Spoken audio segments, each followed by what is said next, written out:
Put a big smile on.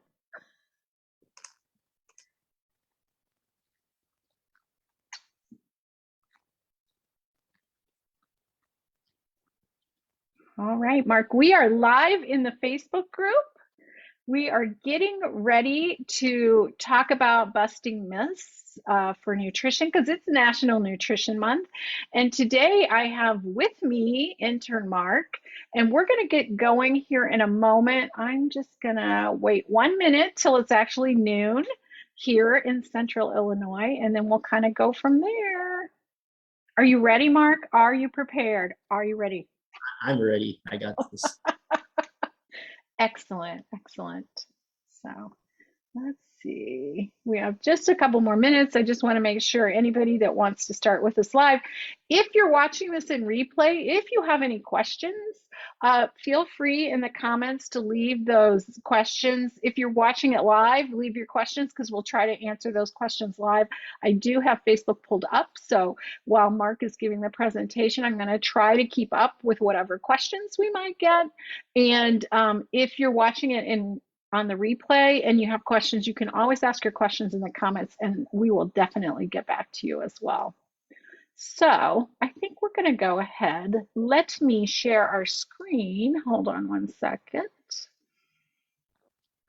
All right. Make it so you guys can actually see this presentation. All right. So today, like I said, we're talking about busting nutrition myths, and that's going to be Mark has put this together. So Mark is a dietetic intern, just in case, for those of you who don't know what that means. Hold on 1 second. Somebody's coming in the Zoom room and I'm letting them in. If you don't know what a dietetic intern is, that is simply, we have to, in addition to having our college degree, which now, hi Chris, which now is, Mark said, is a master's degree level. When I was in school, well, up until recently, you only had to have a bachelor's, but then you have to do a dietetic internship because they want to make sure you know what you're doing. And in that internship, there's all sorts of wide variety of experiences. Like after Mark is done with this one, which is considered a community rotation, he's done clinical, he's been in the hospital, he's done other community rotations, he's doing a food service rotation at high school. Is that right, Mark? At a high school, correct? Yeah, okay. So he's had a wide variety of experiences. And then once he completes that, he can go and sit for the test and become a registered dietitian. So that was just a little heads up for people who don't really know the process of what we have to do. So my name is Kathy Levin, and I'm a registered dietitian, certified diabetes educator, and board certified in lifestyle medicine, which, as I like to say, is the medicine of controlling the controllables when it comes to living healthy. So eating well, moving more, stressing less, connecting with other people, sleeping well, and avoiding excess alcohol and not smoking. There's no level of smoking that is good for you. So that is my background. I've been a dietitian over 30 years. I have my own business, Nutritiously Simple. I also do some contractual work, like I do some diabetes prevention programs. And at the end, we'll talk about how, if you're interested in learning more, some resources that might help you out as well. So our next slide, hold on 1 sec. I just need to move this up. There, it was blocking where I could go to the next slide. The next slide, I want to talk about Mark just a teeny bit. So you can see, Mark, you are one of the few people that has more initials behind your name than I do, and you're not even a registered dietitian yet. So he's an intern occupational therapy student. So Mark is like a super overachiever, and he has been going to school and doing his dietetic internship while, correct me if I'm wrong, that you're going to school to be an occupational therapist. Is that correct? That's correct, Kathy. All right, great. He's also a dietetic technician registered, which is kind of like another registration that the same people that are in charge of registered dietitians also monitor that. He's a physical therapy assistant, American Council on Exercise, certified personal trainer, and a certified electrocardiogram technician. Mark, you are a jack of all trades, is what I would say. You are too kind, Kathy. There you go. All right, so Mark, take it away and let's talk about some of those common myths that exist out there. Alrighty, well, thank you for introducing me, Kathy. And just for all y'all who are present, I just want to thank you all for being here. Something that Kathy did not mention, and I am proud to share, is that I'm actually from Chicago, Illinois. So I'm doing my dietetic internship through Illinois State University, but currently speaking to you live, I am in Texas. So I want to talk to y'all about some common myths. As y'all can see, I want to just go through these bullet points. So the first one on there is, do potatoes make you gain weight? All right, pretty interesting. And then another one is, are fruits too high in sugar? We get that a lot, don't we? Third one is, yes, for sure. Cancer causing? That's also common, right, Kathy? For sure. All right. Last one is, will eating whole grains cause inflammation? All righty. There you go. Okay, so I kind of wanted to put something on here that's relevant to us all. At some point in our life, we've all heard of the term couch potato, and we might have even referred to ourselves as a couch potato at one point. So I kind of want to go behind the theology behind where this came from. So we hear that potatoes make you fat because of carbs. Well, I want to tell you that carbs are actually the body's preferred source of energy. So carbs are not bad, and carbs do not make you fat. So in order to understand this, again, you have to understand that carbohydrates is the body's preferred source of energy. And then if you actually want to go a step further, it is the overabundance of carbohydrates and lack of physical activity that make people gain weight. So basically what that means is, if you are eating too much carbs, and if you are not physically active, then of course that will make you turn into a couch potato. Which we don't want, right, Mark? No. All right. Whoops, it didn't go. Hold on. Sometimes it's a challenge. There we go. Okay. Oops, did I? Yes, that's correct. All right. So we have here myth number 2 regarding potatoes. And you might have heard that potatoes are bad for your blood sugar. So that is not true. Again, we're here to speak to you guys on the science and the research, the facts. So I want to talk to you guys about the cooking, preparation, and the methods. So there's actually ways that you can lower the glycemic impact of potatoes. So if y'all don't know what glycemic index is, it is referring to how quickly blood glucose rises after eating a certain food or drinking a beverage. So for example, if you eat a potato, it may rise your blood sugar, and when someone is referring to that, it's referring to the GI, the glycemic index. Same thing with a beverage. So if you drink, let's say like orange juice or anything that has sugar in it, if someone's referring to the GI index, glycemic index, it's just talking about, again, how quickly it affects your blood glucose. I did want to talk to you about some methods that can address that. So Michael Greger, hopefully I'm pronouncing his name correctly. He is a medical doctor here in the United States, and he actually has a website called nutritionfacts.org. So he's put together some common tips, and these are the references that I'm going to be sharing with you guys. So he tells us to eat potatoes cold. So this is one way you can lower your glycemic index, by eating your potatoes cold. And an example of that would be doing potato salad. So potato salad, as you guys all know, is eaten cold. And then you can also chill it and then reheat it. So if you chill and reheat, that is another way to lower the glycemic load of potatoes. And then the third way that he shares with us is to add vinegar and lemon. And then the theory behind this is that the acidity helps to lower the glycemic index. Oh, that's so interesting. Mark, I didn't know that myself. So thank you for sharing that. The one thing I was going to share with you guys too. So when it comes to glycemic index, it's based on an individual food. Glycemic load's a little bit different. It's kind of that combination of things together. And actually presently, like if you have diabetes or pre-diabetes, we don't follow glycemic index to, like, I would not let that rule your life, but yes, you need to pay attention to the volume or the portion size, right, of your potatoes. And like Mark said, I love Dr. Greger and I love his website, nutritionfacts.org. It's a great reference tool, you guys. So if you have a question, some nutrition question, I always explain that Dr. Greger is, he's like, he takes the sciencey stuff, he'll take all the research and he makes it in normal people speak. So if you want to watch, like, a great example would be, I always reference the information he has, which we'll be talking about here in a minute, on soy and breast cancer. He has some really good videos that way you can kind of understand what he's talking about. But he has it on you can just type in the search bar and it'll pull up whatever research that he talks about in there too. So I love that, Mark. I love what you said too, the information about the potatoes and the vinegar. I had no idea. I'm thinking, so Mark, my mom is on here. I don't know if you could see the people on the side, but my mom is Velma Lawson on there. So Mom, I'm thinking then that means your German potato salad, although it's warm, you might have to make it cold, then warm it up, but it has vinegar in it, correct? Yes, she says yes. Wonderful. All right, so let's go to the next slide.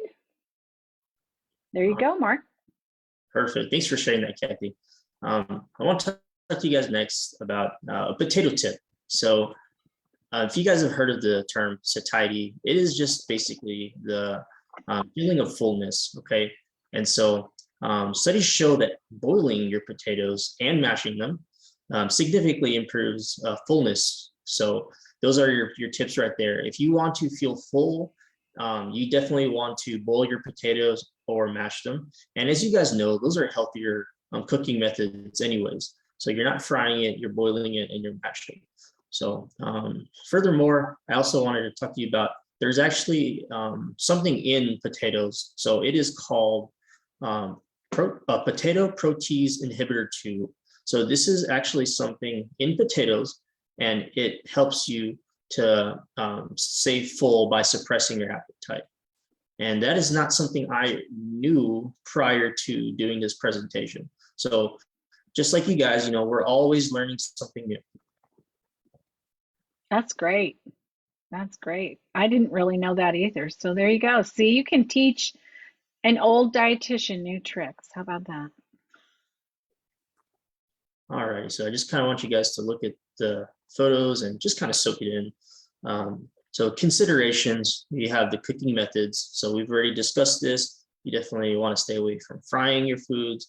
You want to boil it and then mashing. Those are the cooking methods. And then chilling it, reheating, adding the vinegar, the lemon. So those are the cooking methods. And then the portions, you guys should know, definitely not to overeat.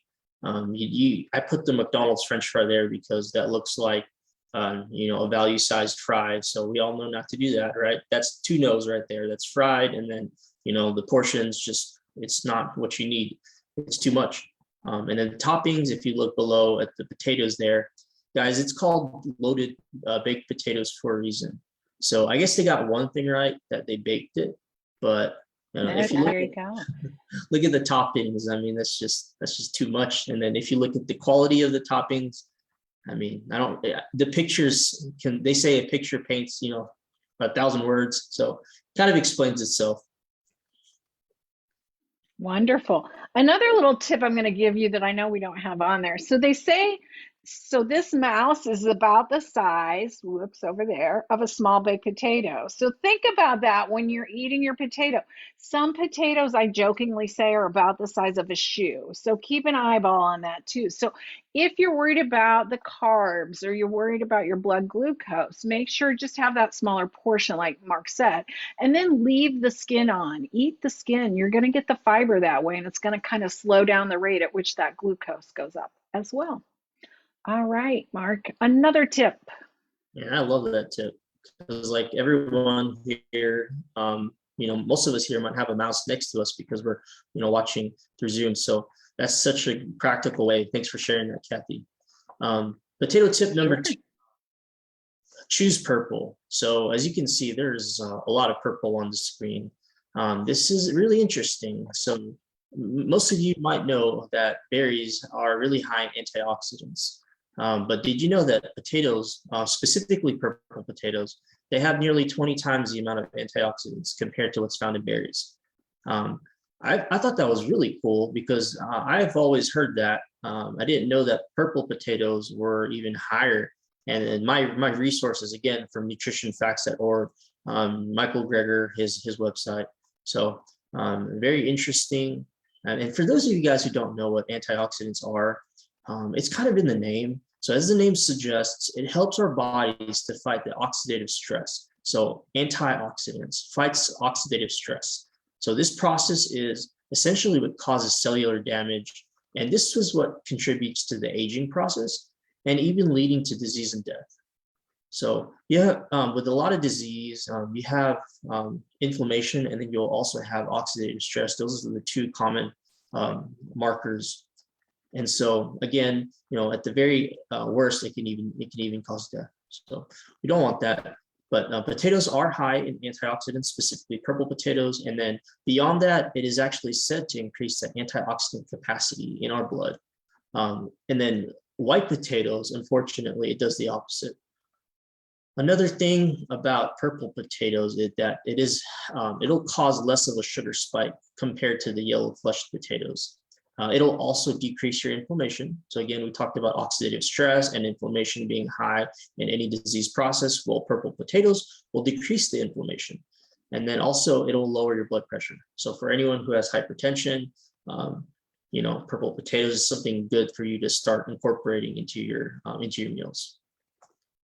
And it's also a good idea in general when you're eating any fruits and vegetables, right, to eat those rainbow of colors, because the more diverse your diet is, so that means eat different kinds of apples, eat different kinds of potatoes.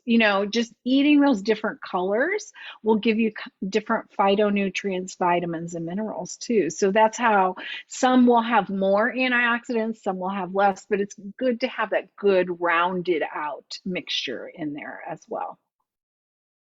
Absolutely. And again, my resource here is from nutritionfacts.org. I did want to show you guys something visual. I'm a visual learner. That's my preferred method of learning, visually and then hands-on. So I just think that you guys would appreciate this slide here. If you look at the far left, it's kind of hard to tell what that is since it's not labeled, but that is actually a banana. So the bananas have the lowest amount of antioxidants. And so the unit of measurement here that Dr. Greger is using is micromole. So the micromole is what he's using for the unit of measurement. And for those of you guys who don't know, it is 1/1,000,000th of a mole. So that's pretty small. And the reason why scientists measure in that unit is because it allows them to link the microscopic, so think small scale, small picture, links that with the macroscopic, the large scale, big picture. So they can measure large quantities of small entities, such as with atoms or molecules. And so just going back to the pictures, the furthest left is banana. It is the lowest amount of antioxidants. And then you have the apple. And then next to it, the mango is actually the most popular fruit in the world. The next one is a strawberry. And then you have a blueberry. You have the raspberry, the cranberry, and the furthest right, the highest on this chart is a blackberry.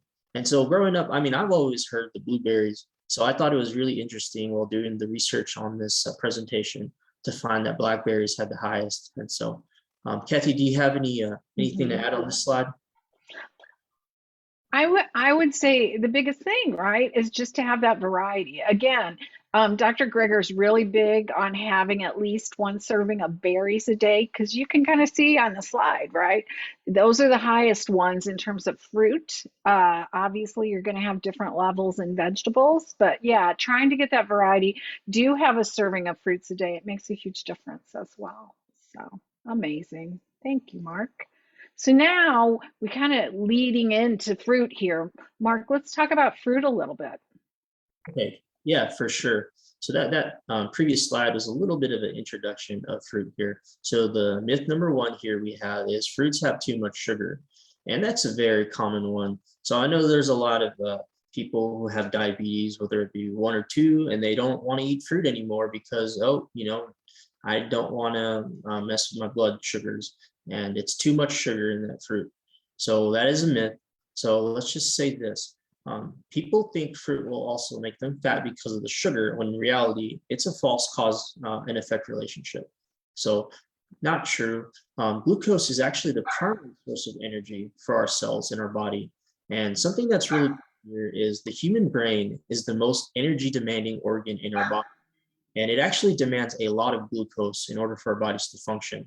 So the human brain actually utilizes 20% of the glucose consumption by itself. Yeah, that's pretty amazing, right? Everybody thinks that glucose is bad. It's not. It's when once you get to that tipping point, right, with prediabetes and diabetes, but you still need to have it because it is the fuel for every cell in our body too. It's kind of cool though that your brain uses so much of it. So maybe those people that don't get enough like carbohydrate in are not getting enough glucose to their brain. Just saying, guys, just saying. So okay, so let's do, whoops, I think there we go. Myth number 2. All right. So we kind of reached this topic earlier, right? Bad for your blood sugar. So with just like with potatoes, people think, oh, fruit's the same way. So I think Kathy made a good point. The glycemic index is one thing to look at, right?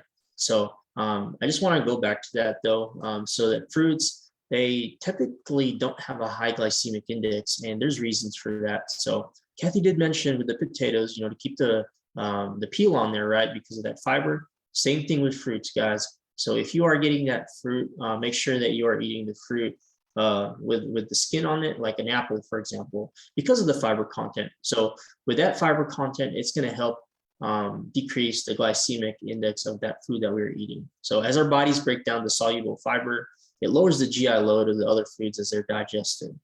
And then fructose, there was a study done on this. Fructose stimulates insulin secretion less than glucose, and glucose-containing carbs.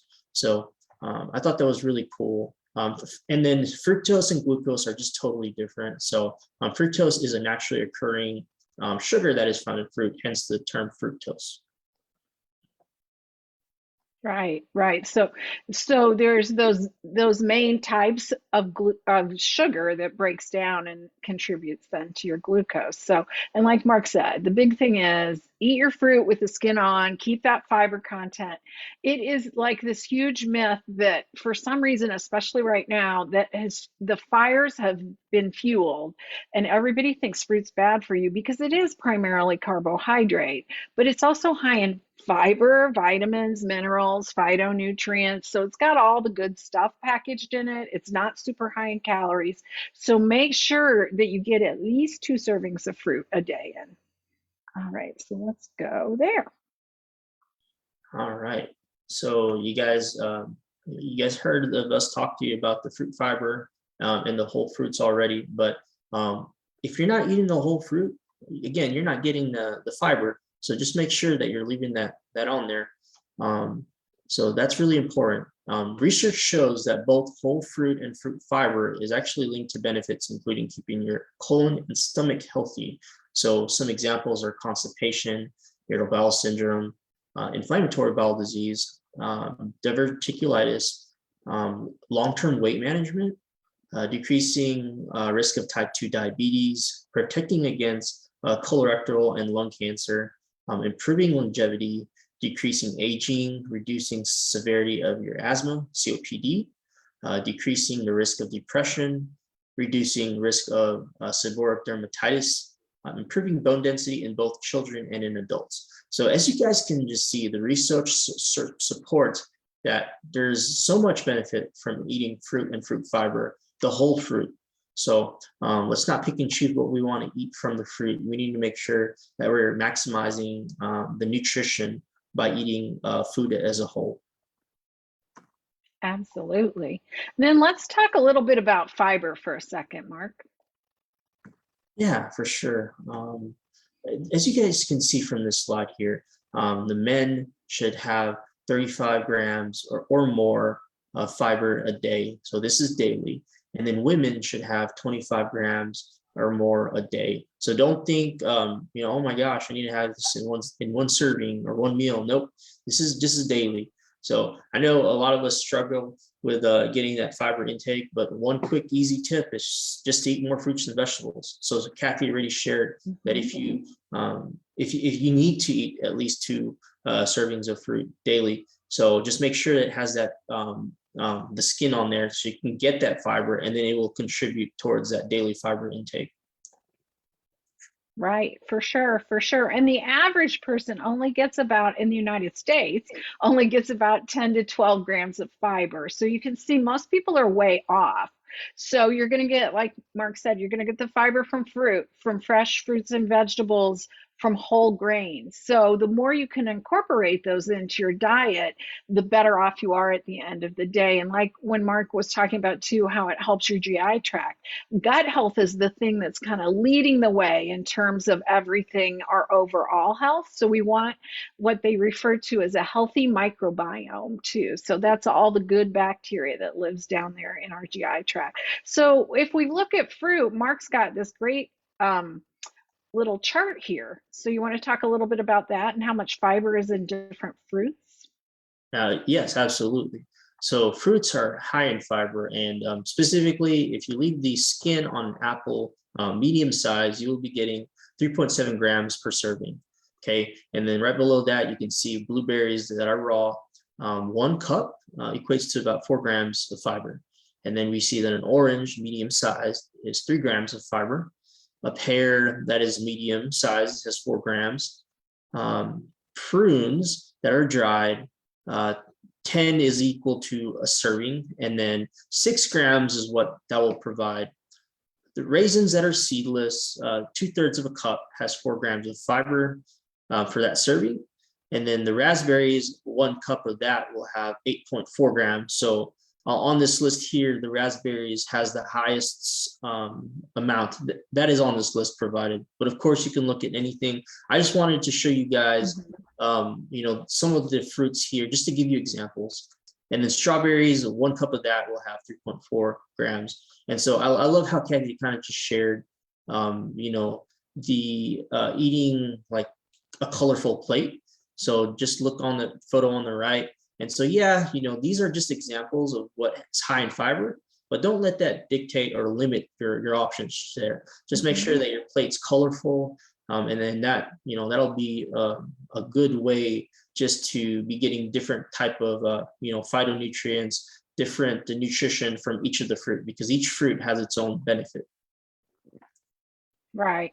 And if you're one of those people where, and I hear this a lot, where people will say, well, I eat a banana every day for breakfast, it's good to change that up and add maybe a second fruit in during the day. I mean, I like a good banana as much as anybody, but it's good to have some variety in there too.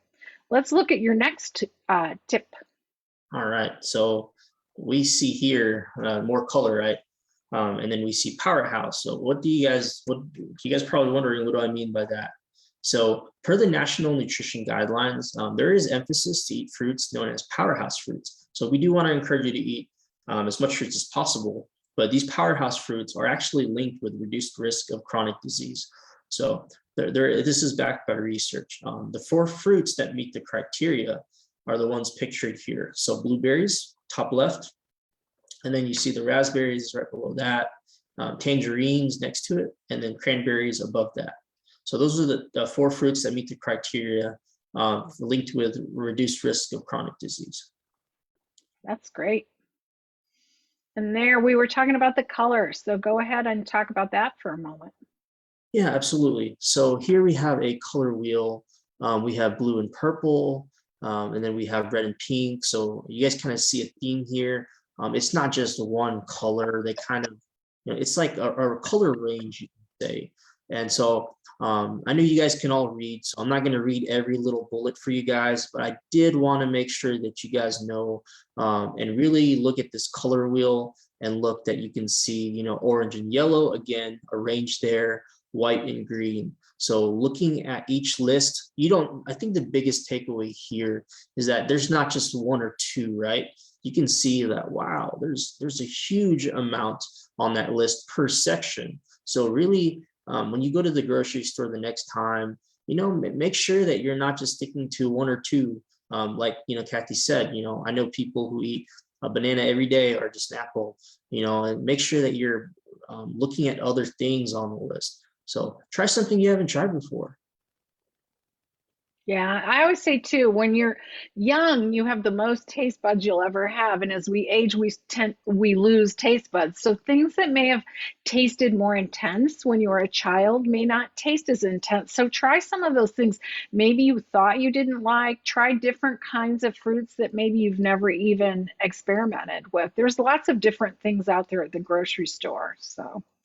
All right, so we're going to jump into soy next. And I asked Mark to address this because it kind of drives me crazy. I have lots of people constantly tell me they can't eat soy because of the risk of cancer. So let's talk about that a little bit, Mark. Sure, absolutely. I do want to talk about this before. So soy and soy products are not only rich in isoflavones, but they're the richest source of it. So they are at the top. They're the top dog. So isoflavones, what are they? They are phytoestrogens, plant chemicals, okay?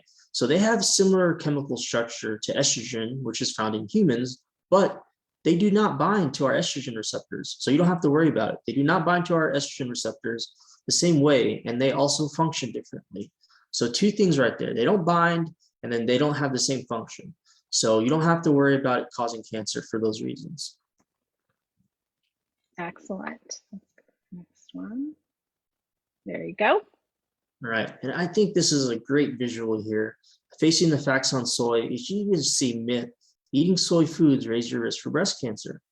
Fact, soy foods are safe for women and provide fiber, a cancer fighter. So another benefit of fiber is that it's a cancer fighter. So this is just a whole nother reason just to make sure that you're keeping the skin on there when you're eating fruit because you are getting that fiber, which is cancer fighting.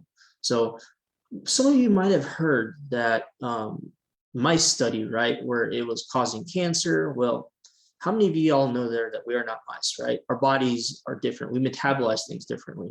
So it is true that research in mice found that soy isoflavones showed a cause and effect relationship with cancer. However, in studies for humans, the same is not true. There's just no link of soy consumption in cancer. So I just wanted to point that out there, that it is not, that is not true. And just again, humans and mice are just totally different. So this is backed by the American Institute for Cancer Research, and it shows that it's even safe for cancer survivors of both breast and prostate cancer. So for male and female, if you're a cancer survivor, according to the American Institute for Cancer Research, it is totally safe. Excellent. And I would say that's the one thing, this one study that Mark was kind of referencing that they did years ago, that was how this whole all got started. And it's amazing to me that to this day that continues to be what people get told, even by their oncologist oftentimes. So here's another great soy myth for men, that it causes feminization. Is that true, Mark? No, not true at all. And me being a male, I've heard this as well. I have a cousin who actually breached this topic to me somewhat recently within the past few years. And he purposely avoided soy specifically for this reason. And so research actually shows that soy isoflavones in soy itself do not cause feminization in men. So feminization, what do we really mean by this? So if we're looking at the testosterone levels, that's what we're actually referring to. So the study actually tested for total testosterone, free testosterone, estrone, and estradiol, and it actually showed no effect. So concerns that it lowers testosterone levels and raises estrogen levels, it is just not true. So again, I know men might be concerned about the testosterone levels decreasing and then the estrogen rising, but both of those are just false. All right. How about your first tip here when it comes to soy? All right, so this is really interesting. How many of you guys knew that soy is a complete source of protein? So back when I was, before I was even in my undergrad, I had no idea the difference between a complete or incomplete source of protein. And so I think this is kind of where RDs really shine, specifically people like Kathy, who's big proponents of plant-based diets. And soy is just a great source of protein, and not just a great source of protein, but it's a complete protein. So what do we mean by complete? So complete means that it contains all of the essential amino acids that our bodies just can't produce. So if we can't produce it, we have to get it through the diet. And so if we look here at the visual here, I'm not going to name you all of them, but just know that there are 9 essential amino acids that we cannot produce. And because of that, we have to get that through our diet. And soy is complete. It has everything. All right. And there's some examples that Mark's put out there for you too. Do you want to kind of run through those a little bit? Yes, I do want to run through these guys because, I mean, most people, if you haven't had soy, then you probably haven't had these soy products. So I will go run through these individually just to give you an idea how to incorporate these into your meals and what they are, of course. So edamame are soybeans that are harvested when the beans are still green. They are sweet and they can either be served as a snack or main vegetable. Okay, that is the first one. Next on the list is soy milk. So this is probably something that you guys might be more familiar with, soy milk. So it is a product of soaking the soybeans, grinding them, and then straining it to create milk. Soy nuts is next. It is a whole soybean that has been soaked in water, and then they are baked to brown. All right, tempeh next is a tender and chunky product of soybean. It is formed into a cake or a bar and is sometimes mixed with another grain. So rice or millet are examples that are things that might be mixed with. And some popular ways to serve tempeh is to include it slicing, marinating it, and grilling it, pairing it with soup, casseroles, or chili. So a lot of variety there, right? Soups, casseroles, and chilies. You really have a lot of options to mix tempeh with. Tofu. And it's also, Mark, it's also fermented, so it's good for gut health too. Oh, wow. I did not know that. So that's great. Perfect. All right. Tofu is soft, smooth product of soy. Now, tofu might be something that you guys are probably familiar with.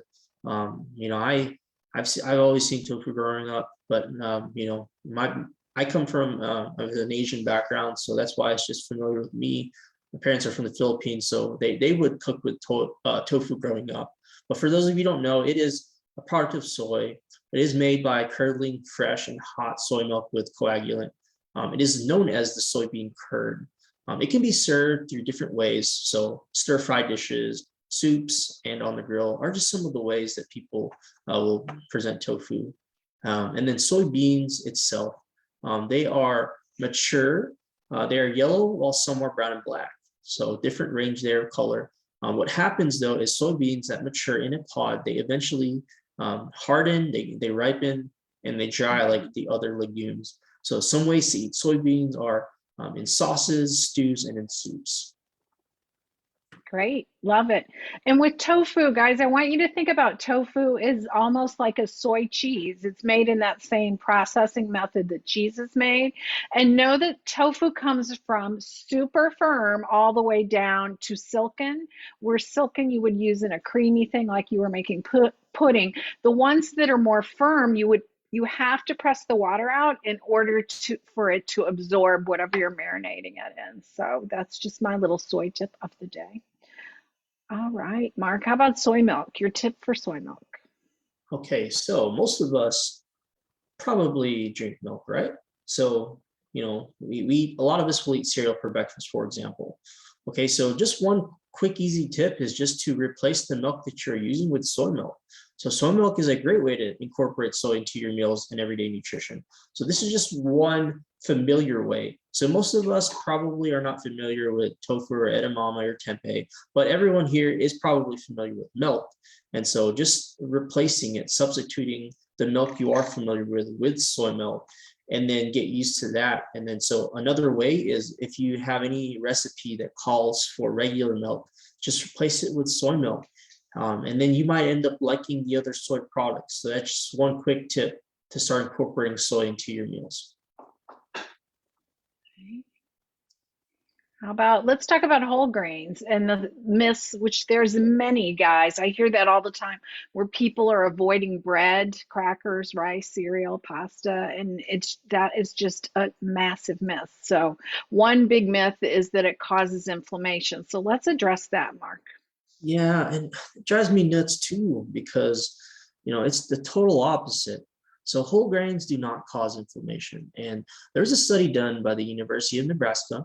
It showed that eating 1 cup of whole grain barley or brown rice or a combination of the two for a minimum of 4 weeks helps to decrease inflammation. So again, the myth is saying that it causes inflammation when in reality studies support that it actually does the opposite. It'll decrease inflammation. So that's just crazy to me how that myth started. It's just total reversed backwards. All righty. How about, is it bad for your blood sugar? Nope, it is not. And so let's refer back to that glycemic index. A low GI food is can be considered 55 or lower. So I did want to establish that before I start giving you examples, because if I just start throwing you examples out there, that number tied to it is not going to have any significance to you guys. So anything with a GI of 55 or lower is what's considered low GI. So some examples of low GI whole grains are whole grain barley has a GI of 25, wheat berries of 30, rye berries has a GI of 35, buckwheat is a 45, and brown rice is 48. So an example of like white rice would definitely have a GI higher than 55.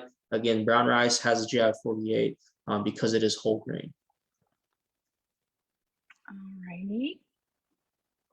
How about your first tip then?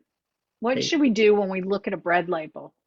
yes, Kathy, if you don't mind, I kind of laughed when you shared with me your story where you got tricked. Sure. Do you mind opening up with that story?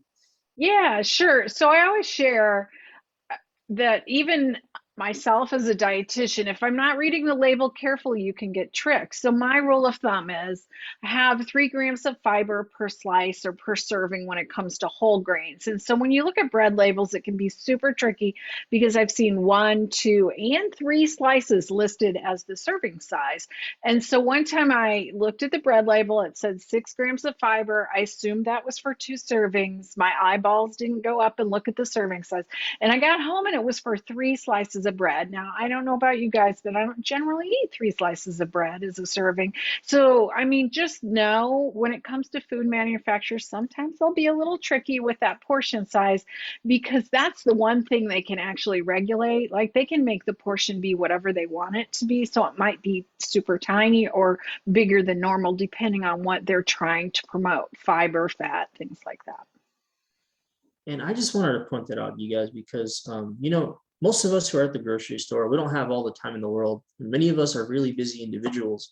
And so it's not the fact that Kathy is uneducated. In fact, quite the opposite. She's actually the one who shared with me this tip. So this is not something that I knew prior to my internship with her. So she enlightened me on this. But the point behind the story is that if you're in a hurry or if you're just glazing over a nutrition label, it is so easy for any of us, including ourselves, to make mistakes. Sure, for sure, definitely. All right. How about this little tip?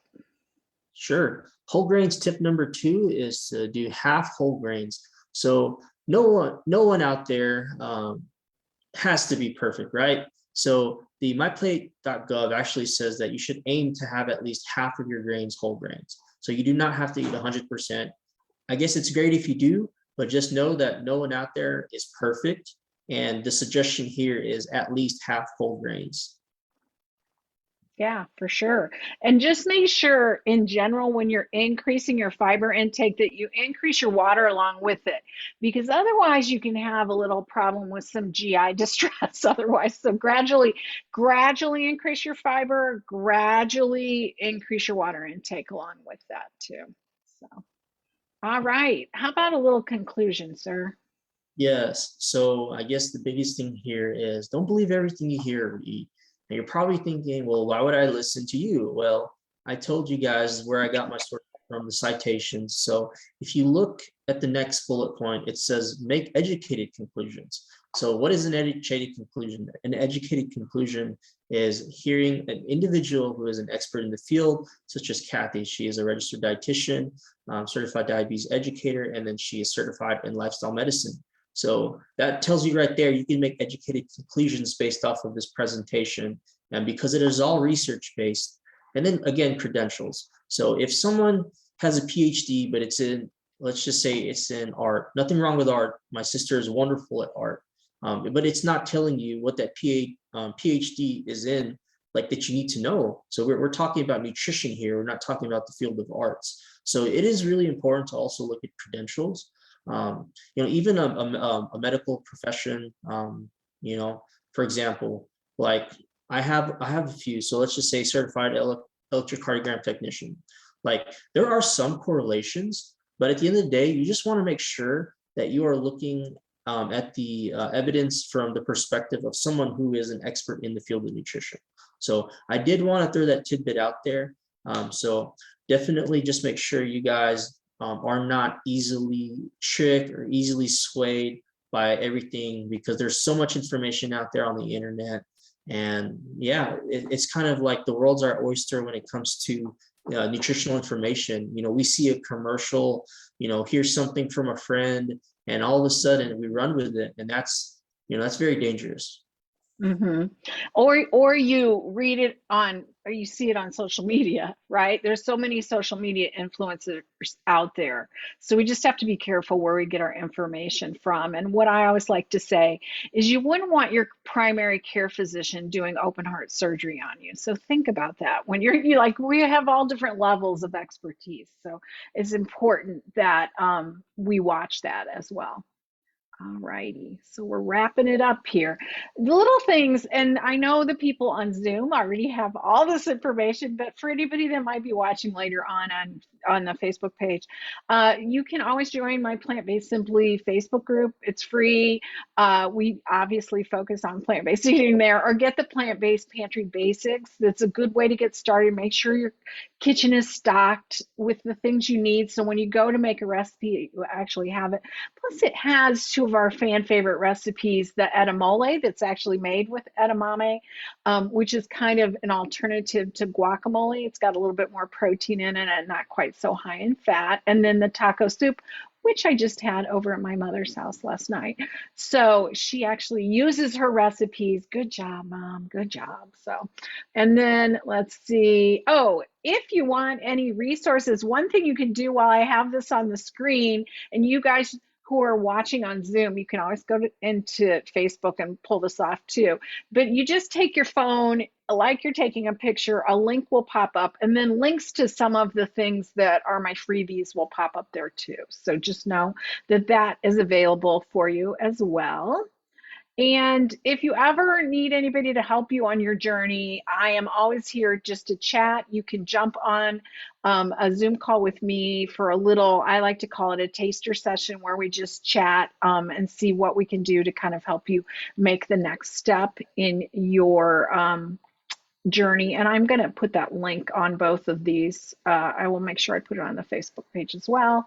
Obviously, you can follow me on Pinterest at Nutritiously Simple, Facebook, same thing. Or if you're on Instagram, go to plantbased.simply.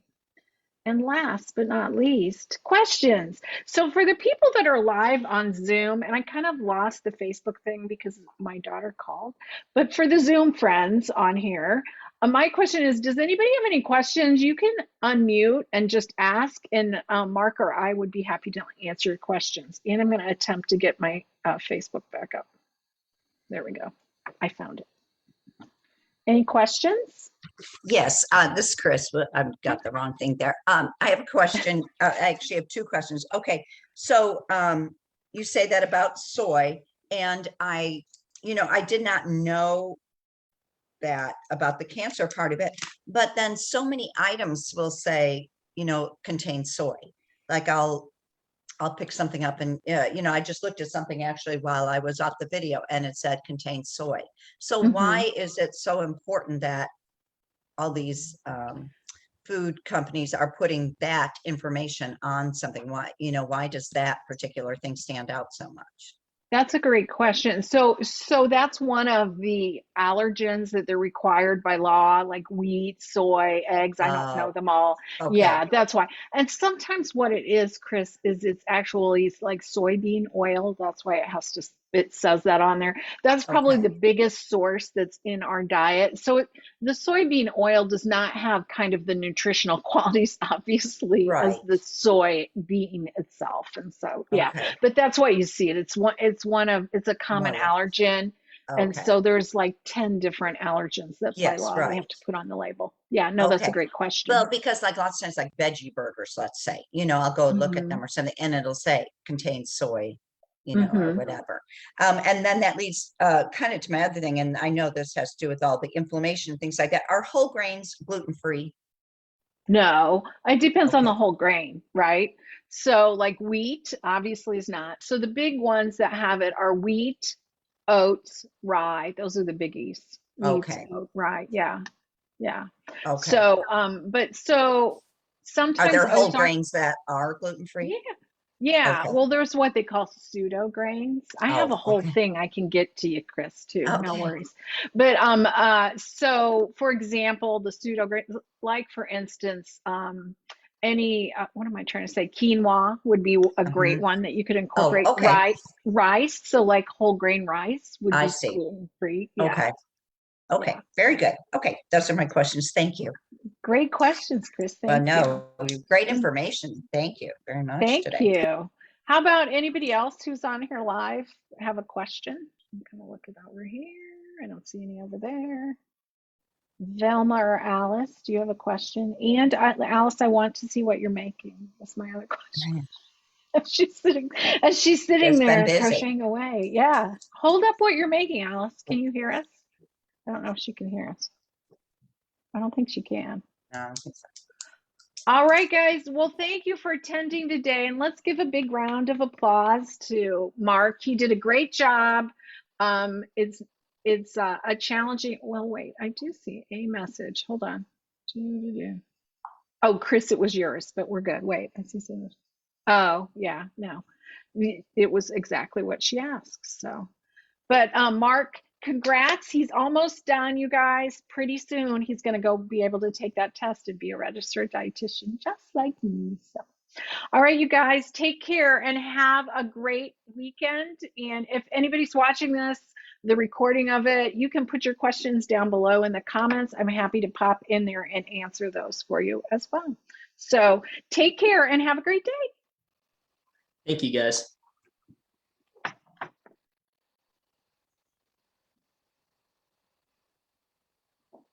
Hold on one